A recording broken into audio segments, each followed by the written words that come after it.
Oxygen कैसे मिलेगा, ये भी अपने आप में बड़ा सवाल है। लेकिन अब मैं आ जाती हूं अपने सबसे खास मेहमान संजय कुमार जी आपके पास। आप चुनाव विश्लेषक हैं और लगातार आप आंकड़ों के जरिए किस तरह से जातिगत समीकरण जीत हार तय करते हैं उत्तर प्रदेश का, लगातार हमारे दर्शकों तक ये बात पहुंचाते रहे हैं। अब मंडल भी कमंडल भी दंगल का आज हमने नाम ये रखा है। इसके जरिए हमारे दर्शकों को आप बताइए कि किस तरह से तमाम जातियों को एकजुट करके छोटी छोटी पार्टियों को मिलाकर भारतीय जनता पार्टी 2022 में जीत का फॉर्मूला गढ़ना चाहती है। क्योंकि एक तरफ अनुप्रिया पटेल, दूसरी तरफ निषाद पार्टी, तमाम दूसरी भी छोटी जातियां हैं जिनसे लगातार खुद अमित शाह मुलाकात कर रहे हैं। इसके मतलब और मायने क्या निकाले जाए?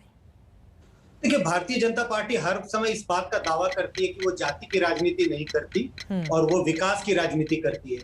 लेकिन अगर अलग अलग राज्यों में देखें चित्र, अगर आप बिहार की पॉलिटिक्स को देखें और बिहार में जिन पार्टियों के साथ उन्होंने गठबंधन किया, 2020 के विधानसभा चुनाव की, उसके पहले के विधानसभा चुनाव की भी चर्चा करें, रामविलास पासवान की पार्टी के साथ, और 2017 का विधानसभा चुनाव हो यूपी का या लोकसभा का चुनाव हो 2019 का, जिस तरह की छोटी छोटी पार्टियों के साथ गठबंधन बीजेपी ने किया, और मैं इस बात को जोर दे रहा हूं कि जिस तरह की पार्टियां जिनका जनाधार ही एक जाति विशेष के बीच में है, बिल्कुल इस बात से स्पष्ट है कि बीजेपी भी जीत का फॉर्मूला के लिए जाति का सहारा लेती है।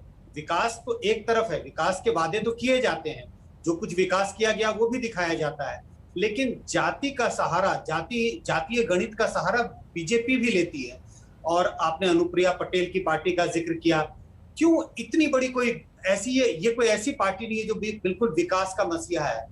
खास बात इस पार्टी के बारे में यह है कि जो कुर्मी समुदाय के वोटर हैं यूपी में, वो गोलबंद है इस पार्टी के साथ। बिल्कुल। तो बीजेपी का जनाधार अपना एक बड़ा जनाधार है, लेकिन छोटी छोटी पार्टियों को जोड़कर वो चाहती है कि 2022 की जीत को वो सुनिश्चित कर सके।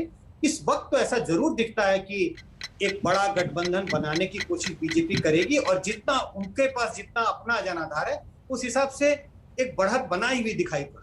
ये महत्वपूर्ण बात आपकी ओर से कही गई है और यही कवायद तमाम दूसरी पार्टियों की ओर से भी, चूंकि जब भी अखिलेश यादव से कांग्रेस के साथ गठबंधन को लेकर सवाल पूछा जाता है तो वो छोटी पार्टियों पर जोर देते हैं। तो कुल मिलाकर प्रेम शुक्ला जी, अब इस बात को स्वीकार करने में कोई हर्ज है नहीं कि बूंद बूंद से घड़ा भरता है। यही कारण है कि छोटी छोटी पार्टियों को साधने की कवायद और कोशिशें बीजेपी की ओर से की जा रही है। सामाजिक समरसता संस्थापित करना भी हमारा उद्देश्य है, और सारे लोग तो जो है, हम तो जातियों का प्रतिनिधित्व करने वाली पार्टियों के साथ समझौता कर रहे हैं। कम से कम जातियों का प्रतिनिधित्व करने वाले जो संगठन है या पार्टियां हैं, ये कम से कम भारत द्रोही बातें नहीं करती। लेकिन कांग्रेस तो ऐसी है जो जाके बंगाल में किसके साथ समझौता करती है, इंडियन सेकुलर फ्रंट के साथ। बदरुद्दीन अजमल